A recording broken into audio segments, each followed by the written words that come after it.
여러분 안녕하십니까? 위클리 서울입니다. 1일 저녁 서울시청 앞에서 난 끔찍한 교통사고의 충격이 가시지 않고 있습니다. 피해자들이 숨진 자리엔 추모 공간이 마련됐습니다. 손성희 기자가 보도합니다. 서울시청 앞 도로가 아수라장으로 변했습니다. 가드레일은 처참하게 부서져 있고 차량이 들이받으면서 생긴 파편들이 어지럽게 나뒹굴고 있습니다. 이를 밤 9시 27분쯤 60대 운전자가 몰던 승용차가 역주행으로 인도를 덮쳤습니다. 이 사고로 9명이 숨지고 4명이 다쳤습니다. 야근을 하고서 퇴근하는 길에 제가 다리를 다쳐서 택시 타려고 기다리는데 그 부창동 거기 그 골목에서 갑자기 조그만 막 부딪히는 소리가 퉁퉁퉁퉁퉁 났어요. 그러더니 갑자기 굉음이 나면서 그 옆에 있는 차들이 쫙 서 있는데 막 부딪히고 뭐라 그러지? 몸부림치듯이 차가 막 앞으로 돌진을 하는 거예요. 달려오는 그 오토바이 아저씨하고 치고 그 차는 이제 앞에 다 찌그러져가 있고. 사고 현장입니다. 아수라장이었던 현장은 보시는 것처럼 대부분 정리가 된 상태고요. 한쪽에는 사망자를 위로하는 꽃다발이 놓여 있습니다. 비가 많이 내리는데도 사망자를 애도하는 발길이 이어지고 있습니다. 지난밤 갑작스러운 사고로 목숨을 잃은 피해자들을 추모하는 공간이 마련된 겁니다. 도심 한복판에서 벌어진 대형 교통 사망 사고에 시민들은 충격과 슬픔을 감추지 못했습니다. 생전 보지도 못한 광경이에요. 갑자기 더 큰 굉음이 소리가 나면서 막 쏜살같이 차가. 마음이 안 좋죠. 이게 바가 났습니다. 한 번도 일어났던 적이 없었었는데 처음 봐서 좀 놀랐어요. 이번 사고로 숨진 피해자 9명 중 4명은 한 직장에 근무하는 직장 동료였던 것으로 알려지면서 안타까움을 더하고 있습니다. 직장 때문에 사고가 난 곳을 매일 지나는 시민들은 참담한 마음에 국화꽃을 들고 사고 현장을 찾았습니다. 여기 맨날 아침에 출퇴근하는데 그냥 보니까 기분 그렇더라고요. 가해 차량 운전자 A씨는 버스 운전기사로 음주나 마약 투약 상태는 아니었던 것으로 확인됐습니다. 경찰은 해당 남성을 교통사고 처리특례법 위반 혐의로 입건해 수사 중입니다. 헬로티비 뉴스 손성혜입니다. 도봉구 일대 북한산 고도지구가 34년 만에 풀렸습니다. 도봉 지역 북한산 주변 고도지구 재정비안으로 주거지역 일대 건축물 높이 제한이 대폭 완화될 전망입니다. 강혜진 기자입니다. 도봉구 전체 면적의 50%는 그린벨트입니다. 이 가운데 1.163제곱킬로미터, 약 11%는 실제 주민이 살고 있는 주거지역으로 고도지구 대상입니다. 경관 보호의 가치를 그대로 유지하는 한도 내에서 그동안 지나치게 과도하게 고도 제한이 이루어져서 재산상의 불이익을 봐왔던 시민 여러분들의 그 불이익을 해소시켜드리는 차원에서 합리적으로 고도지구를 제한을 조정하는 겁니다. 이번 재정비안으로 주민들에게 가장 큰 수혜는 건축물 높이 완화입니다. 북한산과 인접한 도봉 1동, 방학 2, 3동, 쌍문 1동이 대상입니다. 이들 지역에서 개별 건축물을 지을 때 최고 높이 20m에서 28m로 완화됩니다. 정비 사업을 추진할 경우 서울시의 심의를 거쳐야 45m까지 건축할 수 있습니다. 특히 고도지구 건축물 높이 20m와 일종 일반 주거지역 높이 4층 규제도 수정됐습니다. 서울시는 고도지구의 실효성이 없다고 판단해 고도지구 면적의 36%가 높이 규제에서 해제됐습니다. 이번 결과는 지난해 6월 서울시가 도봉구 현장에서 발표한 신고도지구 구상안에 따른 조치입니다. 주민 의견을 수렴하고 서울시 도시계획위원회 심의를 거쳐 재정비안이 개편된 만큼 지역에서는 재개발과 재건축 추진에 탄력이 붙을 전망입니다. BTV 뉴스 강혜진입니다. 한강은 시민들이 자유롭게 수상 레포츠를 즐기는 공간이기도 합니다. 한강 리버버스의 운항을 두고 관광객들이 찾는 명소가 될 거란 기대도 있지만 이와 동시에 관련 단체와 업계에선 안전 문제와 영업권을 걱정하는 목소리가 나오고 있습니다. 김진중 기자가 취재했습니다. 윈드서핑과 수상스키, 카약 등 수상 레저 대표 명소로 꼽히는 뚝섬 일대입니다.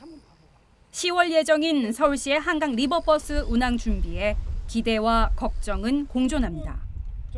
한강 일대 레저 스포츠 저변 확대라는 기대도 있지만 이용자의 안전 또한 걱정된다는 것. 항로 쪽으로는 윈드서핑 활동하지 말아라. 떨어져서 접근하지 않도록 해라. 이제 주의하고 다 하겠지만 그래도 또 본의 아니게 또 가게 되는 수가 있어요. 초보자들이 이제 자기가 컨트롤이 안 될 때 뭐 이제 이런 때는 서로 잘 이해해서 피하도록 안전할 수 있도록 그렇게 해줘야 되겠죠. 서울시에서 구상하고 있는 뚝섬 선착장 구간의 리버버스 항로를 배를 타고 돌아봤습니다. 서울시가 업계 관계자들에게 설명한 항로는 기존 잠실 선착장과 청담대교 옆 신설 선착장을 대각선으로 가로지릅니다. 서울시의 계획대로라면 1일 150톤 규모의 배가 15분 간격으로 68회 운항합니다. 윈드서핑, 오리배 등 무동력 수상 레저를 이용하는 시민과 충돌 가능성이 우려되는 부분. 이용자 안전을 위한 운항로 설계가 무엇보다 중요하다고 전문가는 지적합니다. 항로는 지금 기존 항로를 이용해서 최대한 청담대교 쪽으로 가서 그다음 아래쪽에서 이제 청담대교 아래쪽 선착장으로 들어가는 거로 그렇게 잡아야 되겠어요. 그거 이제 기본에 대각선 가는 거는 그건 뭐 사업소 쪽에서도 그렇게 또 하겠다는 건 아닐 테고 해서도 안 되고 그래서 그런 좀 유의해야 될 것 같아요. 그거 그대로 고집한다면은 그 안전사고가 많이 우려가 됩니다. 현재 한강에는 요트와 유람선, 윈드서핑 등 다양한 수상기구가 산재합니다. 오는 10월 한강 리버버스가 출항하면 복잡한 수상 교통 상황으로 충돌 위험성이 커질 수 있다는 게 수상 레저 업체들이 우려하는 부분입니다. 뚝섬 유원 지역과 가까운 청담대교 하부. 9월 준공을 목표로 뚝섬 선착장 조성 사업이 진행 중입니다. 선착장과 근거리에 자리한 오리배나 수상스키 운영 업체의 경우 충돌 위험성과 함께 항주파 영향이 걱정되는 부분입니다. 150톤급 리버버스가 평균 시속 31km로 운항하며 생기는 파도가 수상 레저 운행에 위험을 주고 시설 파손까지 영향을 끼칠 수 있다는 겁니다. 지난 27일 서울시가 수상업체와 관련 단체 관계자들이 모인 가운데 내놓은 한강 안전관리책은 이렇습니다.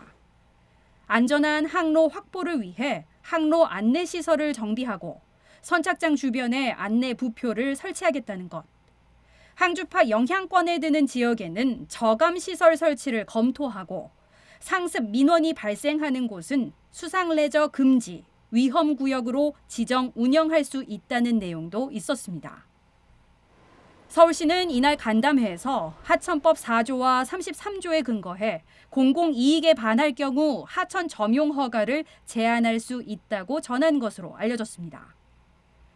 이날 설명회에 참석한 수상업체 관계자는 현 상황이 매우 혼란스럽다고 말했습니다.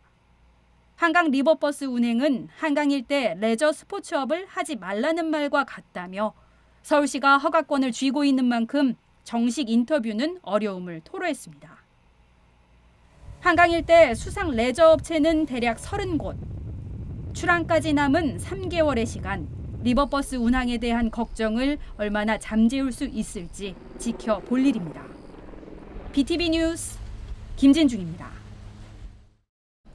양천구가 목동선 예비 타당성 조사 통과를 위해 총력전을 펼치고 있다고 밝혔습니다. 사업 추진이 안 될 수 있다는 우려의 목소리가 나오는 가운데 이달 중 예비 타당성 조사 통과 여부가 발표될 것으로 알려지면서 결과에 관심이 집중되고 있습니다. 손성희 기자가 보도합니다. 목동선은 신월동, 신정동 등 양천 지역을 관통하는 경전철입니다. 서울에서 유일하게 지하철이 없는 신월동 주민 등 양천 지역의 염원인데 16년째 표류하고 있습니다. 사업이 무산될 수 있다는 우려마저 제기되고 있습니다. 목동선 추진의 가장 높은 문턱은 정부의 예비 타당성 조사입니다. 현행 정부의 예타 지침으로는 예타 통과가 쉽지 않기 때문입니다. 목동선 같은 경우도 일단은 경제성은 현재 경제성만으로는 어렵다. 다시 재구조화하라라는 지시가 평가 심의가 나올 가능성이 지금 높은 상황입니다.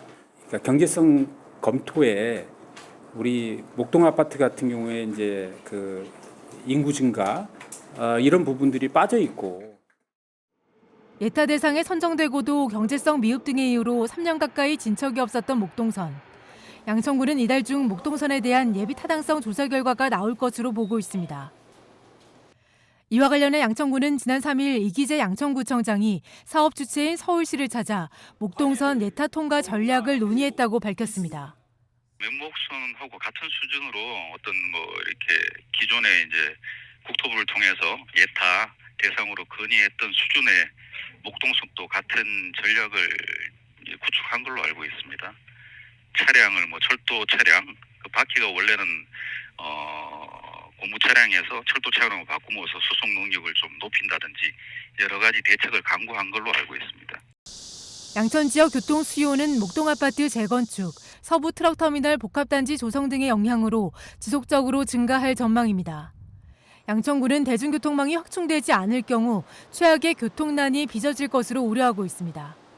목동 아파트가 재건축되면 기존 인구 대비해서 2배 이상의 인구가 증가가 되잖아요. 그리고 신월동 지역 대중교통 취약 지역에 대한 어떤 대책, 그런 부분에 대해서 이번에 평가 시에 적극적으로 필요해서 목동선의 총 사업비는 1조 2천억 원으로 지난 2021년 8월 예비 타당성 조사 대상으로 선정됐습니다. 해당 절차를 통과하지 못하면 사업 차질이 불가피한 상황. 지역 균형 발전과 시민들의 대중교통 불편 해소를 중심에 둔 정책적 필요성이 예타 통과 여부의 변수가 될 것이라는 전망입니다.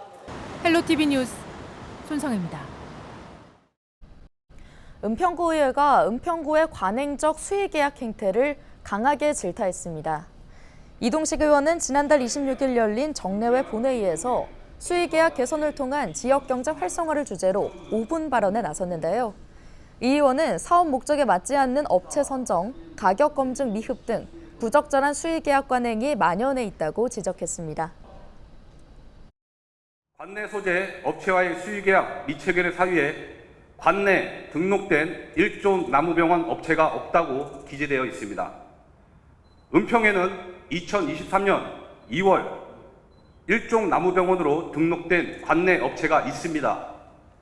해당 계약서는 2024년 4월 진행되었습니다. 얼마나 관행적으로 수의계약 추진 사유서가 작성되었는지, 그 사유서를 바탕으로 관내 업체가 선정되었는지 알 수 있습니다. 이 의원은 은평구의 경우 관내 업체와의 수의계약 비율이 30% 수준이라며 수의계약 방침을 변경해 관내 업체 비율을 늘려야 한다고 주장했습니다. 은평구는 기업체가 부족하고 세수가 부족한 자치구입니다. 경기 침체와 고물가로 인해 우리 구민 모두가 어려운 시기입니다. 관내 업체의 미흡한 부분을 함께 메워가는 공공의 역할을 통해서 지역 경제와 상생하는 은평구가 되기를 바랍니다.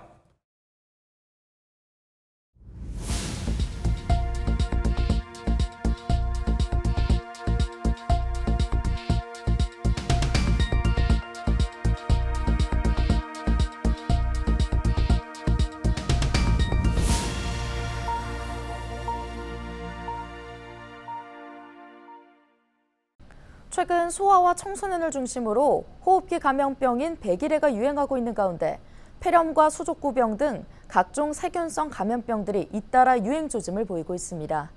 일단 마스크 착용과 손 씻기 같은 개인 위생에 유의하면서 증상을 보이면 빨리 병원 진료를 받는 게 중요합니다. 이다혜 기자입니다. 이른 아침부터 소아 청소년과 대기실이 북새통을 이룹니다. 대부분 영유아나 초등학생인 어린 환자들은 오랜 기다림에 지쳐 보호자에 안기거나 대기실 의자에 힘없이 누워 있습니다. 병원 문을 열자마자 방문하는 이른바 오픈런을 해도 짧게는 1시간, 길게는 2시간 가까이 대기하기 일쑤입니다. 한 8시 50분쯤. 특히 월요일이나 금요일은 조금 쉬었다가 오는 거기 때문에 좀 많은 편이에요. 지난달부터 소아와 청소년을 중심으로 백일해 환자가 급격히 늘면서 안 그래도 붐비던 소아과가 더 혼잡해졌습니다. 100일 동안 기침을 한다고 해서 이름 붙여진 백일해는 콧물, 재채기, 기침 등 일반 감기 증상을 보이다가 발작성 기침을 하는 게 특징입니다. 5세 이하 영유아가 취약한 것으로 알려져 있지만 올해는 유독 10대 청소년 환자가 많습니다. 지난 한 달간 강원도 내에서만 108명이 감염됐고 대구 73명, 제주 58명 등 전국적으로 번지는 모양새입니다. 올 상반기 전국 백일해 환자는 1,360여 명, 최근 10년간 백일해 환자가 가장 많았던 2018년 연간 980명 기록을 이미 뛰어넘었습니다. 제2급 법정 감염병인 백일해가 한 달 넘게 유행하고 있는 가운데 폐렴과 수족구 등 다른 감염병들도 잇따라 유행 조짐을 보이고 있습니다. 발열, 두통, 인후통 등 감기 증상을 보이다가 일부 폐렴을 유발하는 마이코플라스마 폐렴균 감염증 환자도 최근 한 달 새 2배 가까이 늘었습니다. 네, 최근에 마이크로플라스마 폐렴으로 입원 많이 한다고 얘기 들었고, 그래서 하나는 입원해 있고 지금 둘은 진료 온 거고. 질병관리청은 올해 처음으로 마이코플라스마 폐렴균 감염증 유행주의보를 발령하고 항원 검사에 대해 건강보험 급여를 적용하기로 했습니다. 여기에 집단 생활을 하는 6세 이하 영유아를 중심으로 수족구병 환자 수도 크게 늘고 있습니다. 수족구 환자가 한 달 만에 2배 넘게 늘자 일선 어린이집과 유치원 등에선 학부모에게 안내문을 발송하는 등 긴장하고 있습니다. 전문가들은 일단 마스크 착용과 손 씻기 같은 개인위생 수칙을 잘 지키는 게 유일한 예방법이라고 조언합니다. 의심 증상이 나타날 땐 추가 감염 예방을 위해서 조기에 항생제 처방 등 적절한 치료와 격리가 필요하다고 강조합니다. 백일의 특이적인 증상은 뭐 감기하고 똑같죠. 비슷한데 좀 특이적이라 그러면 기침 소리가 한 번 하고 나서 기침 끝머리에 하는 그런 기침 소리가 들릴 수 있고, 예방 접종 한 10년 지나면 한 번 추가 접종 꼭 해야 돼. 특히 어르신 같은 경우에. 보건당국은 여름방학이 시작되면 학교 중심의 백일해 집단 감염 확산은 진정될 것으로 보고 있습니다. 그러나 방학 중 야외 활동 증가 등으로 세균성 감염병 확산이 우려되는 만큼 영유아와 청소년의 위생관리에 각별한 주의를 당부했습니다. 헬로티비 뉴스 이다혜입니다. 오늘 준비한 소식은 여기까지입니다. 함께해 주신 여러분 고맙습니다.